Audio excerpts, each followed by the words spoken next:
এই মাছটা দেখলে অনেকেই হয়তো নাক সিটকে উঠবেন, কিন্তু যারা খেয়েছে তারা জানে এই মাছের স্বাদ কী।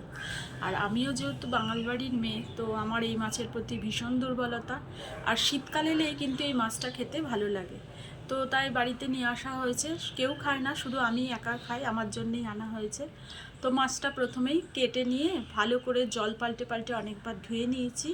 তারপর জল থেকে ছেঁকে তুলে একটু নুন মাখিয়ে রেখে দিলাম। এইবার একটা মশলা বানিয়ে নিচ্ছি। এখানে নিয়ে নিয়েছি একটা গোটা টমেটো, অনেকটা রসুন, একটু আদা, এই 5-6টা মতো কাঁচা লঙ্কা আর একটু ধনেপাতা। সমস্ত কিছুকে ভালো করে বেটে নেব। এই মাছ কিন্তু অনেকভাবেই রান্না করা যায়। আমার এই বেশি ভালো লাগে হচ্ছে লটিয়ার ঝুরা বা ভুনাটায়। তো এবার মশলা তো বাটা হয়ে গেছে, আর মাছটাও অনেকক্ষণ ভিজিয়ে রেখে দিয়েছিলাম, তারপরে নুন মাখিয়ে রেখে দিয়েছিলাম। তো মাছটা একটু নরমও হয়ে গেছে। এবার আমি কড়াইতে দিয়ে দিয়েছি তেল, কড়া না ফ্রাইং প্যানে দিয়ে দিয়েছি তেল। তেলের মধ্যে দিয়ে দিলাম, তেলটা গরম হয়ে গেলে মাছটা হলুদ দিয়ে একটু ভেজে নিলাম। এই যে মাছ ভাজা হয়ে গেছে, একটু ভেঙে চুরে যায়, তাতে কোনো অসুবিধা নেই। এইবার আবারও দিয়ে দিলাম ফ্রাইং প্যানে তেল, আর তাতে দিয়ে দিলাম দুটো কোচানো পেঁয়াজ। পেঁয়াজটাকে একটু লাল লাল করে ভেজে নেব। তো এই মাছ সবজি দিয়েও খাওয়া যায়, কিন্তু এই শীতের দিনে নানা রকম সব সবজি, বেগুন, মূলো, শিম দিয়ে ছোটো ছোটো করে কেটে সুন্দর তরকারি হয়। কিন্তু যেহেতু আমি একা খাবো, তাই এতটা এই মাছের মধ্যে যদি আবার তরকারি দিই তাহলে কিন্তু অনেকটা বেড়ে যাবে, তো আমার একার পক্ষে সেটা খাওয়া সম্ভব হবে না।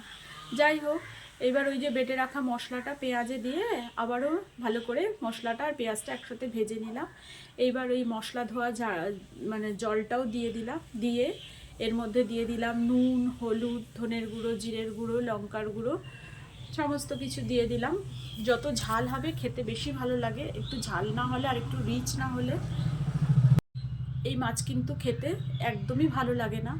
তো মশলা যত কষানো হবে আর মাছটাকেও যত ভালো করে মশলার সাথে কষানো হবে, তত কিন্তু এই মাছের স্বাদ বাড়বে।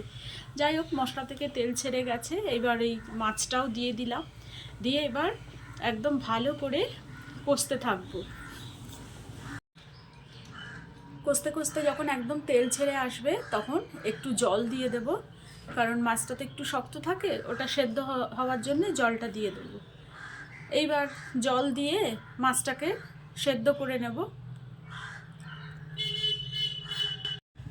একটু গন্ধ লাগে ঠিক কথায়, কিন্তু তৈরি হয়ে গেলে যা খেতে লাগে না, যে একবার খেয়েছে সে কিন্তু বারবার খেতে চাইবে। যাই হোক, এই যে জলটাও শুকিয়ে গেছে আর মাছটা একদম ঝুরঝুরে হয়ে গেছে। তো এটাকে যত শুকনো করব, যত তেল ছেড়ে আসবে, তত কিন্তু শুকনো ভাত দিয়ে বা গরম ভাতের সাথে খেতে দারুণ লাগে। তো মাছ আমার একদম রেডি হয়ে গেছে, এবার নামিয়ে নেব আর গরম ভাতের সাথে খেতে বসবো। তো হয়ে গেল আমার লটিয়া শুটকি ভুনা বা ঝুরা, যাই বলা যায় না কেন।